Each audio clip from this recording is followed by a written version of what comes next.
아멘. 오늘 우리에게 주신 하나님의 말씀은 마태복음 1장 1절로 2절까지 말씀입니다.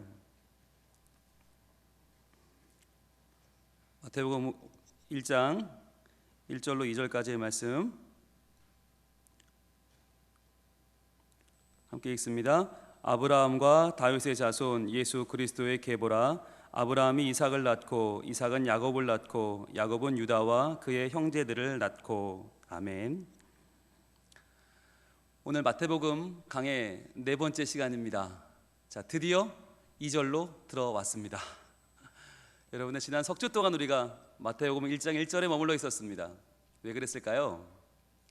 마태복음 1장 1절이 갖는 특별한 의미 때문입니다.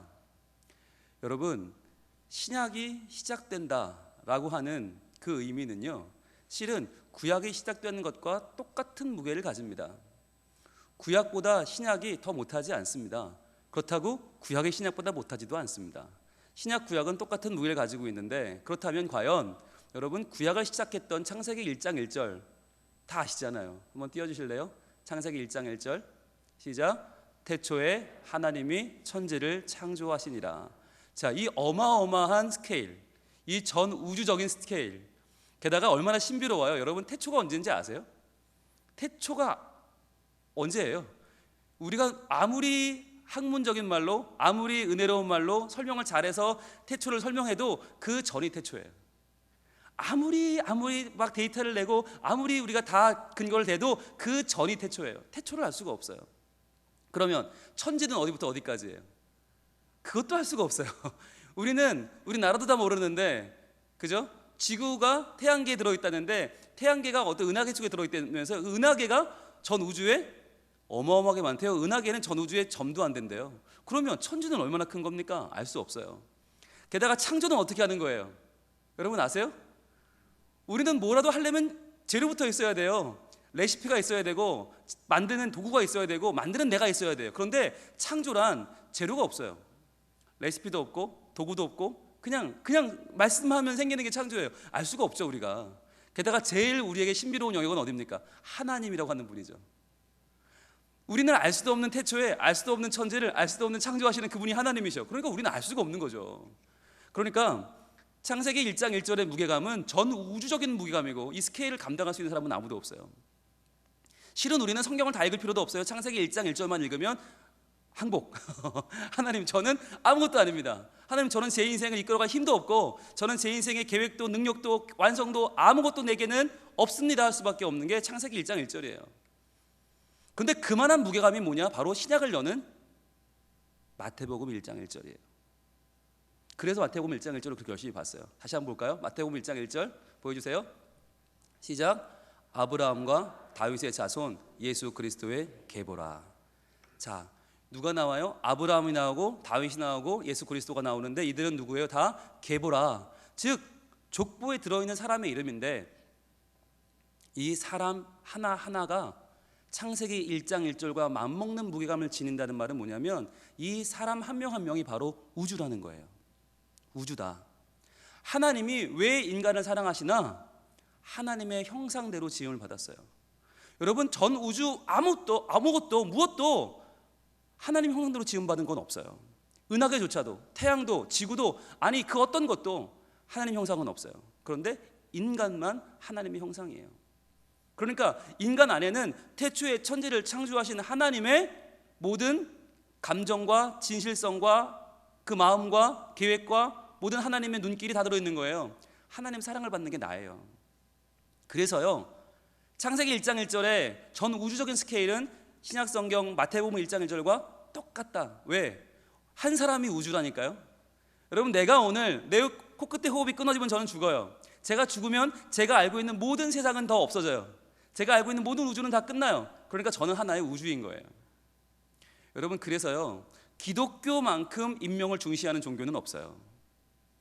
여러분, 아무리 고급 종교라고 하는, 아무리 훌륭한 경전을 가지고 있고, 아무리 자기가 자부심을 가지고 살아도, 아니 자기 종교 때문에 목숨을 버리는 사람이 얼마나 많아요.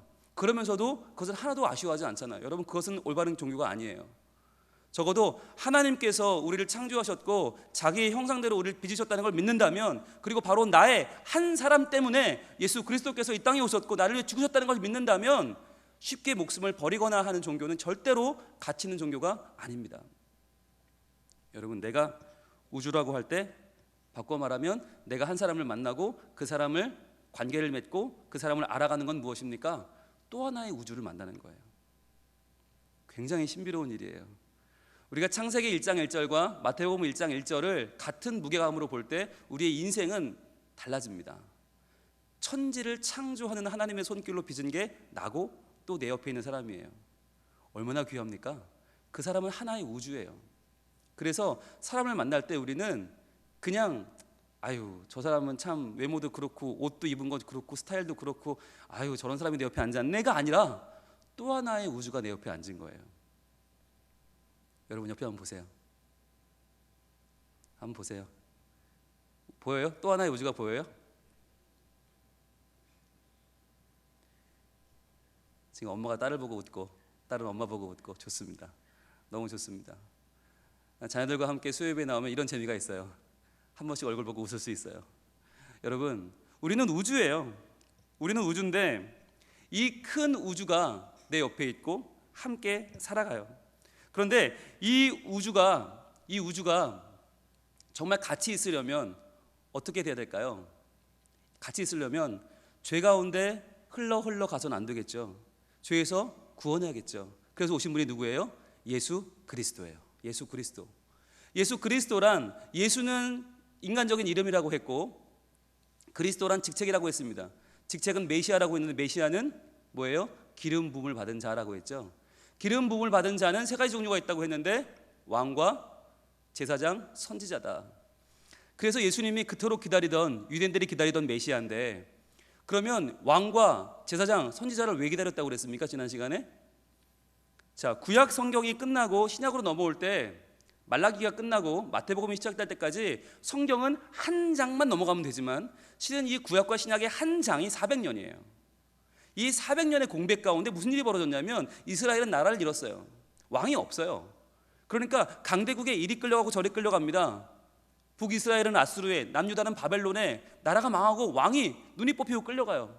어마어마한 재앙을 당했어요. 나라가 없으니까 그들의 꿈이 뭐예요? 왕이 생기는 거예요. 왕이 돌아오면, 왕이 생기면 우리가 독립하겠지. 왕을 기다렸어요. 게다가 말라기에서 예배가 무너졌다고 그랬죠. 예배가 무너지면서 하나님께 드려지는 예배가 이제 공중분해 되어버렸어요. 예배가 없으니까 하나님과의 관계가 다 망가져 버린 거예요. 그래서 예배를 드리기 위해서 누가 있어야 돼요? 제사장이 있어야 되니까 제사장이 있으면 좋겠다. 빨리 제사장이 우리에게 오면 좋겠다. 제사장을 기다렸죠. 그리고 또 뭐가 없어졌어요? 말씀이 없어졌어요. 선포되는 말씀이 없어지니까, 하나님의 말씀이 사라지니까 그 400년 동안 말씀의 부재로 선지자가 필요했어요. 그래서 유대인들은 말씀을 전해줄 선지자를 기다렸죠. 그래서 신약에 나타나는 그 선지자가 누구예요? 선지자로만으로 보자면 사도 요한이죠. 세례 요한. 그래서 사람들은 그 세례 요한에 열광했던 거 아닙니까? 그런데 예수 그리스도는 누구예요? 예수 그리스도는 혼자서 왕이자 제사장이자 선지자시죠. 그러니까 그분은 메시아인 거죠. 그래서 우리가 예수 그리스도, 그 예수 그리스도, 바로 예수는 그리스도시다 라고 하는 신앙 고백이, 이 신앙 고백이 당시 초대교회의 모든 사도들이 목숨처럼 고백했던 신앙 고백이 바로 예수는 그리스도다 라고 했어요. 그래서 예수는 그리스도라 고백할 때 예수님께서 우리에게 다가오시는데 그 예수님께는 계보가 필요하다고 그랬어요? 없다고 그랬어요? 필요 없다고 그랬죠. 그리스도는 하나님이니까 구원자가, 메시아가 무슨 계보가 필요해요? 그런데 왜 예수 그리스도의 계보라 했다고 그랬어요? 예수님이 인간의 계보 속으로 들어오셨다고 그랬죠. 왜? 사랑하니까. 사랑하셔서 예수님께서 우리 인간의 연약함, 우리 인간의 죽어야 할 운명, 우리 인간의 모든 속성과 아픔을 경험하시고 우리와 똑같이 낮아지셔서 우리를 위해 우리 대신 죽어주셨다. 그래서 그분이 대가를 지불하시고 우리가 구원을 얻게 되었다. 그래서 우리가 이제 예수님의 계보 안에 들어가서 우리도 하나님을 아빠, 아버지라 부를 수 있다라고 했죠. 그래서 지난 시간에 우리가 아빠, 아버지라는 찬양을 부르면서 하나님께 사랑을 고백했습니다. 자, 이제 이런 의미에서 2절을 보는 거예요. 2절은 그냥 2절이 아니라 이 전 우주적인 스케일을 담은 내 생명, 즉 나는 그냥 어쩌다 여기까지 생명이 던져져서 여기까지 살아온 40몇 년을 50몇 년을 살아온 내가 아니라 전 우주적인 무게감을 가진 하나님이 주목하는 존재, 하나님이 사랑하는 존재, 하나님이 나를 그 마음에 품고 가슴 절절히 여기는 그 존재라는 거죠. 그걸 알고 보면 이제 특별한 하나님의 사랑 이야기로 마태복음 1장 2절은 다시 우리에게 다가오기 시작합니다. 볼까요? 보여주세요. 마태복음 1장 2절 시작. 아브라함이 이삭을 낳고 이삭은 야곱을 낳고 야곱은 유다와 그의 형제들을 낳고. 자, 본격적으로 시작됐습니다. 낳고. 자, 우리의 시험거리가 시작되었죠. 네, 어쩌다 한번 말씀을 읽으려고 하면 마태복음 1장 1절이 우리를 시험에 들게 하죠.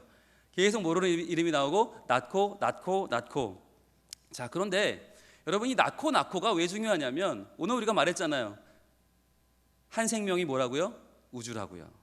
한 생명이 우주라면 이제 이 말은 뭐예요? 낳고는 우주가 우주를 낳고 우주가 우주를 낳고 우주가 우주를 낳는 거예요.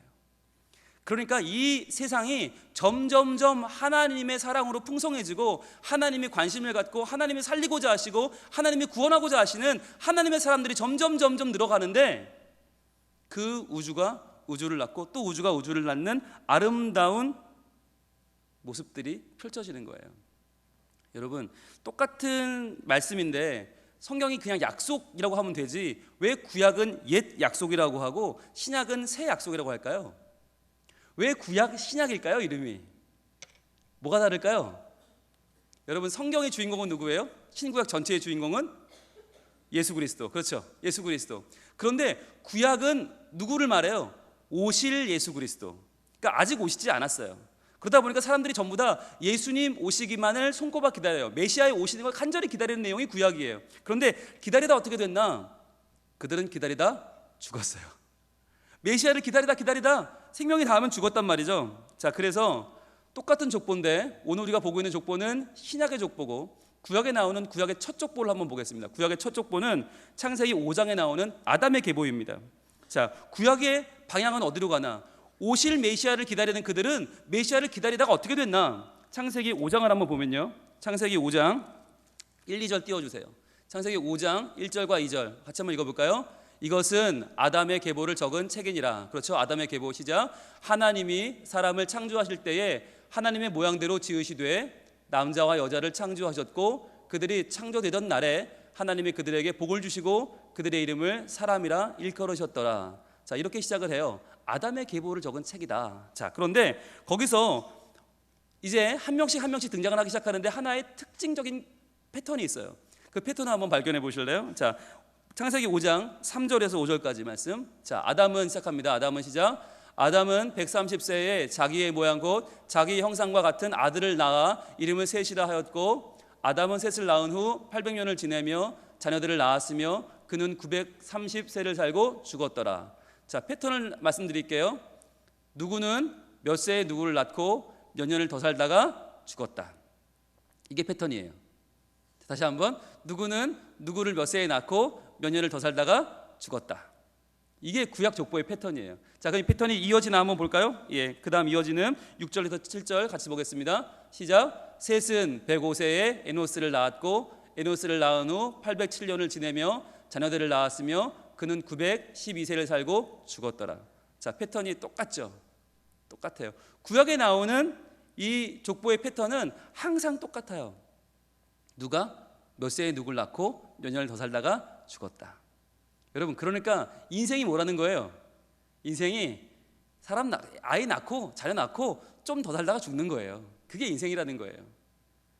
그런데 이 죽음의 족보, 이 한계의 족보, 인간이란 그저 메시아를 기다리다가 어느 날 찾아온 죽음을 맞이하면 그걸로 끝나는 이 족보가 신약에 와서는 바뀝니다. 어떻게 바뀌어요? 마태복음 1장 2절 다시 보여주세요. 시작. 아브라함이 이삭을 낳고 이삭은 야곱을 낳고 야곱은 유다와 그 형제들을 낳고. 자, 뭐가 없어졌어요? 죽는 게 없어요. 그래요, 죽음이 없어요.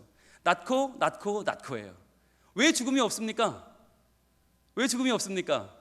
이것이 예수 그리스도의 계보이기 때문이죠. 이미 선언하고 시작했잖아. 이것은 예수 그리스도의 계보다. 그러니까 예수 그리스도의 계보, 예수 그리스도 안에서 새로워진 사람들의 계보에는 무엇이 없어요? 죽음이 없는 거예요. 이제 우리는 하나님을 믿으면 이 땅에서 죽음을 두려워하지 않아요. 우리는 구세주를 기다리다가 끝내 이루지 못하고 만나지 못하고 죽어버린 구약의 사람들이 아니라 신약의 사람들, 예수님을 만난 사람들. 그래서 신약의 주제는 뭐냐? 오신 메시아예요. 오신 메시아. 구약은 오실 메시아, 신약은 오신 메시아. 완전히 달라요. 그래서 예수님으로부터 출발하는 거예요. 구약은 예수님을 기다리다 끝나요. 신약은 예수님부터 출발해요. 그러니까 이제부터 우리의 삶은 죽음을 향해 달려가는, 하루하루 죽어가는 삶이 아니라 하루하루 생명을 향해 나아가는 진짜 생명이 시작되는 거예요. 낳고는 바꿔 말하면 살고예요. 이제 우리는요, 죽음을 향해 달려가는, 하루하루 까먹는 인생이 아니라 생명을 향해 전진하는, 하루하루 성장하는 인생이 되는 것입니다. 이것이 바로 구약과 신약의 차이고요. 이것이 바로 인간의 한계를 넘어서는 예수 그리스도 생명의 계보의 차이입니다. 그러니까 우리가 예수 그리스도의 계보에 들어간다라고 하는 말을 바꿔 말하면 사망의 계보에서 생명의 계보로 들어가는 거예요. 더 이상 우리는 낳고 죽고가 아니에요. 죽고 낳고가 아니에요. 여기에 대해서 예수님이 이렇게 말씀하십니다. 요한복음 11장 25절 26절입니다. 같이 읽겠습니다. 시작. 예수께서 이르시되 나는 부활이요 생명이니 나를 믿는 자는 죽어도 살겠고 무릇 살아서 나를 믿는 자는 영원히 죽지 아니하리니 이것을 내가 믿느냐. 예수님 당당하게 말씀하세요. 너희가 나를 믿으면 나는 부활이요 생명이기 때문에, 내가 참 생명이니까 내 계보 안에 있는 자들은 무릇 죽어도 산다. 죽어도 산다. 죽어도 죽는 게 아니다. 왜? 우리가 예수 그리스도를 믿었고 그분이 죽음을 정복했기 때문에, 예수님이 부활의 첫 열매가 되셨기 때문에 이제 우리는 부활의 둘째 열매, 셋째 열매가 된다는 것이에요. 죽지 않는다. 그리고 죽어도 산다. 이것이 생명의 계보, 바로 우리를 살리시고 낳고의 예수 그리스도의 그 계보로 초대하시는 하나님의 마음입니다. 하나님의 진심입니다. 그런데 중요한 거, 이 생명의 계보가 왜 하필이면 아브라함부터 출발될까요? 자, 여러분 여기서 이제 여러분 눈이 커지셔야 되는데, 요즘 우리가 새벽에 하루 한 장 시간에 어디를 보고 있죠? 창세기를 보고 있죠. 창세기 누구 지금 나오고 있어요? 한참? 아브라함. 그렇죠. 자, 이제 아브라함에 대해서 이야기를 나누면 여러분 눈이 커지셔야 돼요. 그리고 저건 내가 아는 얘기인데, 이러셔야 됩니다. 지금 이런 분위기면 안 되고요. 저거 내가 아는 거 막 여러분 막 좋아하면서, 그래요 목사님 그거 내가 알아요, 이런 눈빛이 되셔야 돼요. 자, 여기 새벽기도에 못 나오는 분들이 계시기 때문에 그런 분들을 위해 조금 부연 설명을 하겠습니다. 원래 새벽기도에 나오는 팀들은 전혀 이 설명이 필요 없는데, 그죠? 이미 다 알고 있으니까, 그죠? 나와서 얘기하러도 다 할 수 있잖아요, 그죠? 그러나 아닌 분들을 위해서 조금 제가 설명을 좀 부연 설명을 드리겠습니다.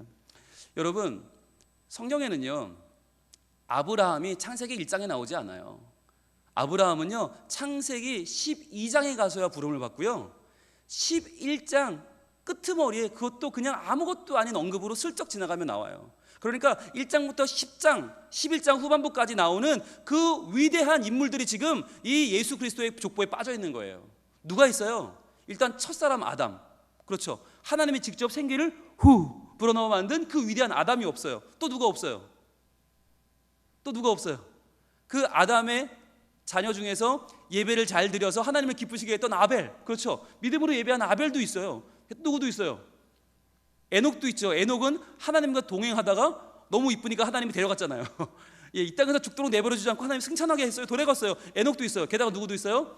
그 못지않은 의인 노아도 있죠. 오죽하면 다 죽는데 노아한테 방주 지으라고 해서 노아만 살잖아요. 그 8식구가 살아서 또 한 번의 인류의 중시조가 되죠. 아니, 이런 쟁쟁한 사람들이 있는데 이러한 사람들을 다 놔두고 왜 하필 아브라함이냐는 거예요. 왜 아브라함이 이 생명의 계보의 첫 자리를 차지하고 있느냐라고 하는 거죠. 그거 대단해서요? 그거 위대해서요? 자, 한번 볼까요? 그러면 자, 창세기 11장 끝에 부분 나온다고 했는데 창세기 11장 26절입니다. 처음 등장하는 아브라함. 아직 이름이 아브라함이 아니에요. 아브라함은 많은 이들이 아비란 뜻이거든요. 그런데 아직 아브라함이 못 돼서 그냥 원래 이름 아브라함이에요. 볼게요. 창세기 11장 26절 시작. 데라는 70세에 아브람과 나홀과 하란을 낳았더라. 이게 뭐야? 그냥 아브라함 아빠가 삼형제를 낳았는데 그 중에 하나가 아브라함이었다는 거예요.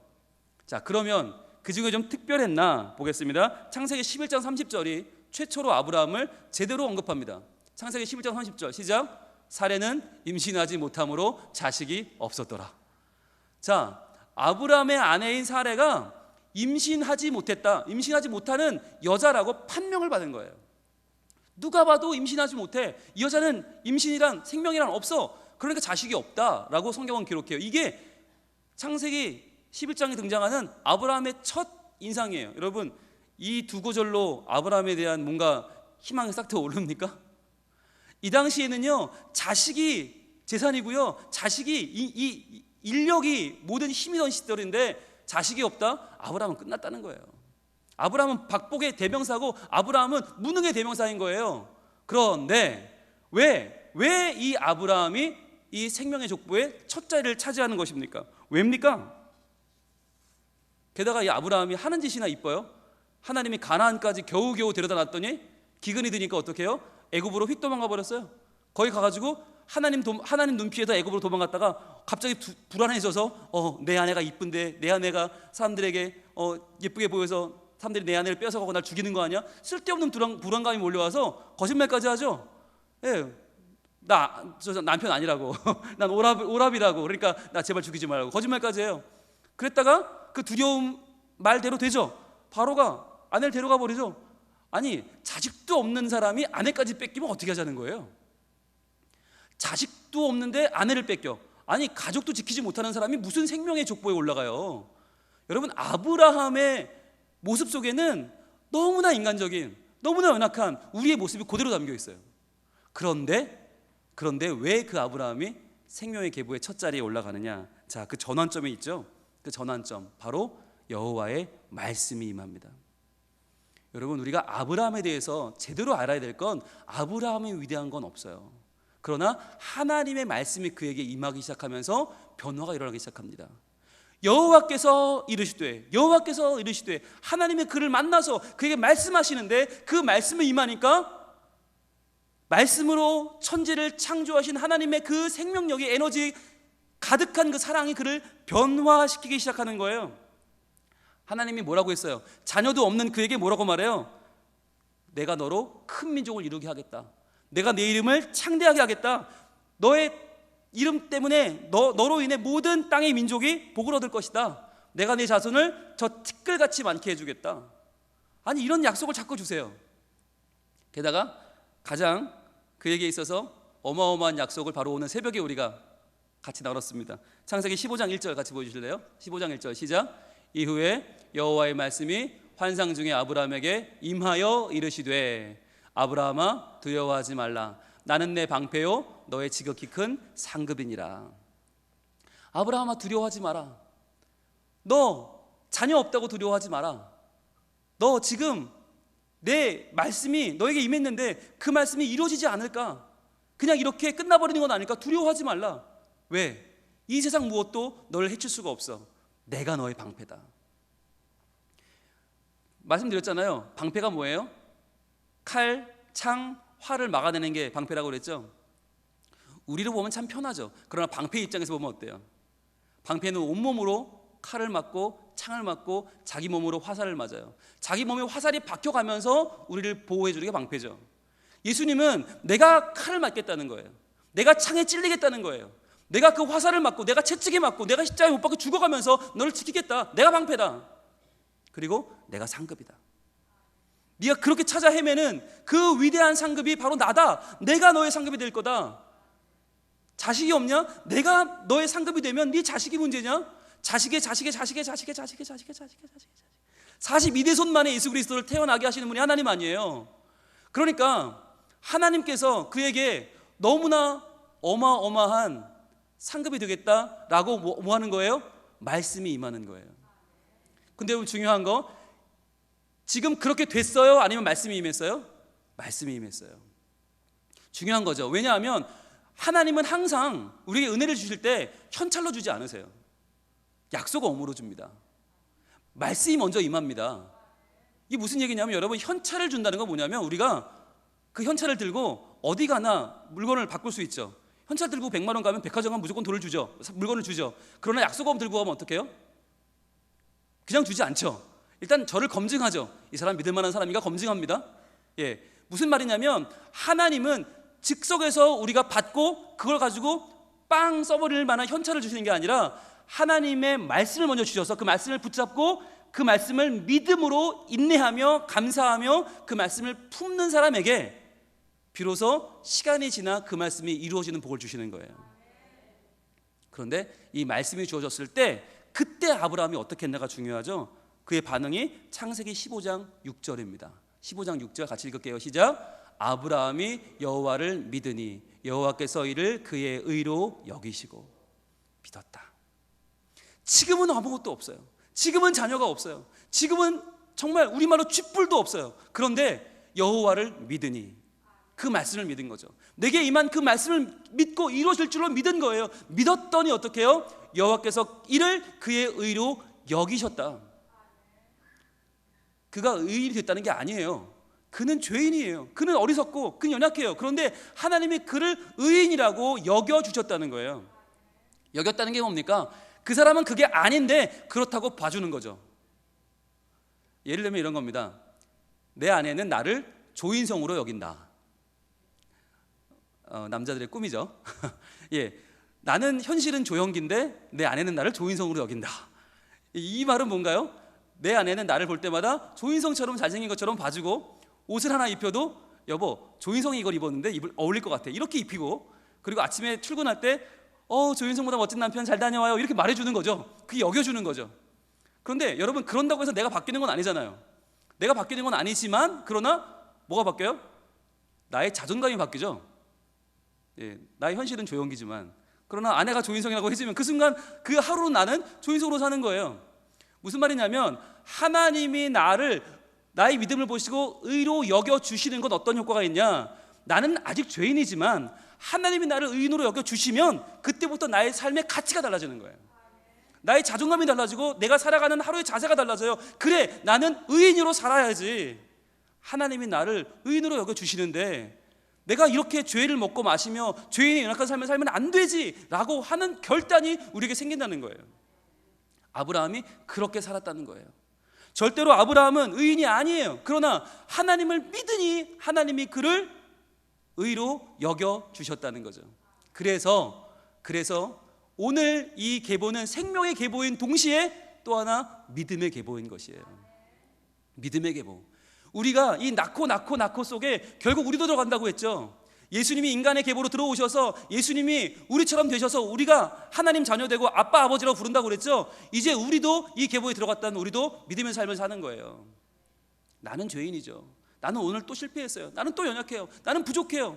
나는 정말 더러워요. 그러나 그럼에도 불구하고 하나님이 나를 그 믿음을 보시고 나를 의로 여겨주시니 나는 이제 하나님 의인으로 살겠습니다 라고 하는 그 다짐이에요. 자, 아브라함이 자격이 없음에도 불구하고 하나님이 그를 그 생명의 계보에 1번을 올려주셨죠. 믿음의 계보에 1번도 올려주셨죠. 그 다음도 마찬가지예요. 여러분 이삭은 별개에 있어요? 야곱은요? 여러분 그 당시는 고대 근동은 어떤 시대입니까? 무조건 장자 독식이에요. 차자 삼자 필요 없어요. 무조건 장자. 그런데 이삭은 몇째입니까? 엄격히 말하면 둘째예요. 첫째는 누구예요? 이스마엘이에요. 이스마엘. 여러분 그 당시에는 고대 근동은 내 친아내가 자녀가 없으면 첩을 들이면 그 아들이 아들인 거예요. 그러니까 이스마엘이 실제로 첫 아들이에요. 이삭은 둘째예요. 그러나 하나님은 그 둘째 아들 이삭을 들어서 하나님의 계보 안으로 끌어들이시고 예수 그리스도의 계보의 두 번째 사람이 되게 하시죠. 그리고요 야곱은요, 야곱이야말로 둘째죠. 형은 에서가 있으니까. 아무리 쌍둥이지만 위아래가 있죠. 찬물도 위아래가 있는데 쌍둥이도 세대차를 느낍니다. 분명히 에서가 형인데 하나님은 에서가 아니라 야곱을 택하셔서 그 생명의 계보 안에 넣어주시죠. 그래서 아브라함은 원래는 어떻게 돼요? 아브라함은 이스마엘을 낳고 이스마엘은 엉뚱한 애를 낳아야 되는데 그게 아니라 아브라함은 이삭을 낳고 이삭은 에서를 낳고가 돼야 되는데 아니라 이삭은 야곱을 낳고. 그러니까 하나님은 지금 아브라함부터 변칙인데 이삭도 변칙, 야곱도 변칙. 이 말이 뭐냐? 장자는요, 당시에 장자는 당연히 사랑받을 존재예요. 장자니까 이게 권리예요. 사랑받을 권리예요. 그런데 둘째는 뭐예요? 둘째는 은혜가 되는 거예요. 첫째는 권리지만 둘째는 은혜예요. 하나님이 지금 어떤 계보를 만들어 가시는가? 아브라함부터가 믿음으로 의롭게 된 은혜고, 이삭도 둘째가 첫째가 되는 은혜고, 야곱도 첫째가 둘째가 되는 은혜예요. 은혜의 지금 톱니바퀴로 이 계보를 이어가시는 거예요. 그래서 이 계보는 은혜의 계보가 되는 거예요. 다시 정리합니다. 이 계보는 우주가 우주를 낳는 생명의 계보다. 그리고 이 계보는 믿음으로 의롭다 하심을 얻는 믿음의 계보다. 그리고 이 계보는 하나님이 자격 없는 자를 들어 사용하시는 은혜의 계보가 되는 거죠. 이 어마어마한 계보, 그 계보예요. 여러분, 정말 이 계보 속에 우리도 들어간다고 하는 사실이 뭐냐? 우리도 자격이 없어요. 저도 아무 자격이 없어요. 그런데 하나님이 저를 하나님 자녀로 삼아 주시는 거예요. 여러분, 이걸 알면 교회 나와서요 큰 소리 칠 수 있는 사람 아무도 없어요. 우린 다 너무너무 연약하고 너무너무 죄인이에요. 우리 교회 나와서 왜 나를 대우해 주지 않냐고, 왜 나를 알아주지 않냐고 할 수 있는 사람이 아무도 없어요. 왜? 우리는 그 넓으신 은혜 가운데 그저 감사하며 찬양하며, 야, 나 같은 걸 의롭다 여겨주시는 그 은혜를 감당할 수 있는 능력이 없는 거예요. 저부터도 그래요. 여러분, 우리는 어떻게 말하죠? 하나님 저는 아무것도 아닌데 어떻게 저를 사랑하세요? 어떻게 저를 사랑하세요? 하나님, 저 같은 걸 어떻게 사랑하세요? 그런데 하나님은 우리에게 왜 그렇게 말을 하니? 내가 너를 얼마나 사랑하는데, 내가 너를 얼마나 사랑하는데 라고 말하세요. 말라기 1장 2절입니다. 말라기 1장 2절은 이렇게 말씀합니다. 여호와께서 이르시되 내가 너희를 사랑하였노라. 하나, 너희는 이르기를 주께서 어떻게 우리를 사랑하셨나이까? 하나님, 어떻게 주여 우리 같은 걸 사랑하십니까? 어떻게 우리를 사랑하시나요? 라고 되묻는 거예요. 제가 뭐라고 하나님을 사랑하세요? 하실 때 주님 뭐라고 하시는가? 하는도다 나 여호와가 말하노라. 에서는 야곱의 형이 아니냐? 그러나 내가 야곱을 사랑하였고. 자, 봐라. 당연히 사랑받을 권리는 에서에게 있다. 그러나 나는 그 권리를 따라 사랑하는 것이 아니라 그 자격 없는 야곱을 은혜로 사랑했다. 나는 오늘날 너희도 이렇게 사랑하기를 원한다. 내가 오래 믿어서, 대대로 믿어서, 내가 하나님 앞에 헌금을 많이 하니까, 내가 개근을 하니까? 아니요, 아무것도 아니에요. 그 모든 것은 다 하나님의 은혜 안에서 아무것도 아니에요. 그러나 오늘도 하나님은 우리를 그 생명의 계보 안으로 부르시고 어떻게 우리를 사랑하십니까? 하는 우리에게 말씀하십니다. 내가 너를 사랑한다. 내가 너를 사랑한다. 이제 네가 서 있던 그 죽음의 자리를 빨리 내려놓고 생명의 계보 안으로 들어오지 않겠니? 주님 말씀하시는 거예요. 지금까지 네가 서 있던 그 불신의 계보를 내려놓고 나의 믿음의 계보 속으로 들어오지 않겠니? 네가 그렇게 주장하는 그 자격의 계보를 떠나서 자격 없음을 고백하며 은혜의 계보 안으로 들어오지 않겠니? 라고 주님 말씀하는 거예요. 이것이 우리를 향한 주님의 사랑 고백입니다. 우리 이 시간 같이 고백하기를 원해요. 사랑합니다. 사랑합니다. 사랑합니다. 주님, 제가 지금까지는 뭐라도 되는 줄 알았는데요, 뭐라도 자격이 있어서 하나님 앞에 나가면 하나님이 내 기도를 받아줘야지. 하나님이 내 예배 받아줘야지. 내가 나와 예배하는데, 이런 마음이 있었거든요. 근데 하나님, 그게 아니네요. 자격 없는 나를 부르시는 하나님, 죽어야 할 나를 생명의 계보로, 불신 속의 나를 믿음의 계보로, 자격 없는 나를 은혜의 계보로 불러주시는 하나님, 주님을 사랑합니다. 주님을 사랑합니다. 주님, 이 고백을 받아주시고 우리를 사랑하여 주시고 우리를 하나님의 그 품 안에서 영원히 살게 하여 주옵소서. 고백하겠습니다. 사랑합니다. 나의 예수님, 사랑합니다.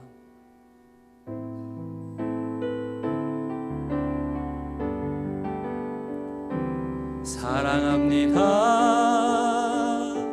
나의 예수님, 사랑합니다. 아주 많이요.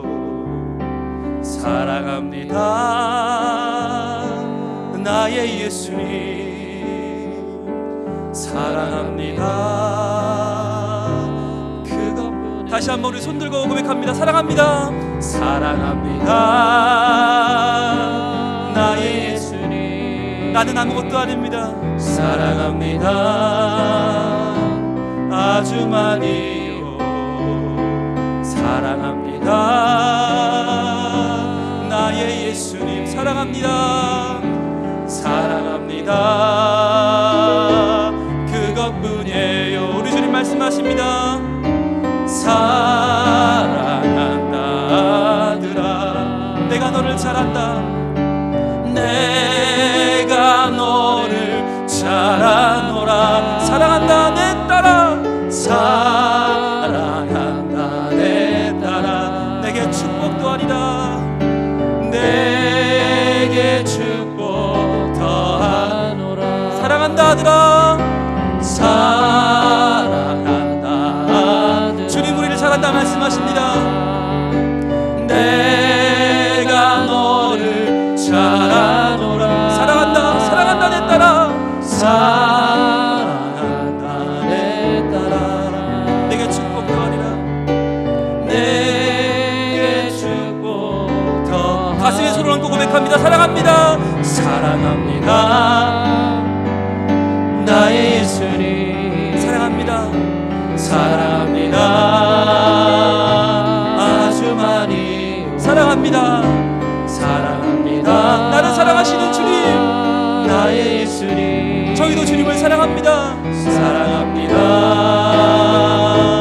그것뿐이에요. 우리 주님 말씀하십니다. 사랑한다. 사랑한다 아들아 내가 너를 잘 아노라. 내가 너를 잘 아노라. 사랑한다 사랑한다. 사랑한다 내 딸아. 내게 축복도 하리라. 내게 축복 더하리라. 이 시간에 우리 함께 고백할 때 하나님 주님을 사랑하기 원합니다. 주님이여 죽음의 생명을 하러 옮겨주시는 주님을 사랑하며 나에게 자격 없는 나를 은혜로 불러주시는 주님을 찬양하며 주님 나를 믿음으로 불러주시는 하나님의 믿음의 의인으로 여겨주시는 하나님을 사랑합니다. 우리 주여 보내주 기도합니다. 주여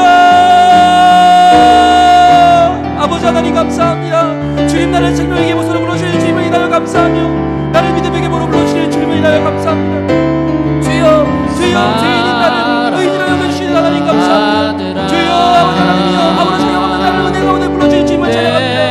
주여 주여 주여 아무것도 아닌 나를 주여 아무 능력 없는 나를 주여 아무런 자격 없는 나를 주여 죽을 수밖에 없는 나를 다시 한번 생명의 계보가 없는 불러주시는 주님을 찬양하며 감사하며 나아가오니 주여 나의 인생이 주님 안에 새로워지게 도와주시고 주여 내가 이 믿음을 포기하지 않게 도와주시고 이 생명의 계보 안에 내가 이 은혜의 계보 안에 믿음의 계보 안에 살며 하나님을 찬양하며 하나님께 영광을 돌리며 사는 제자들의 살 수 있도록 내 인생을 붙잡아주시고 도와주시고 함께하여 주시옵소서.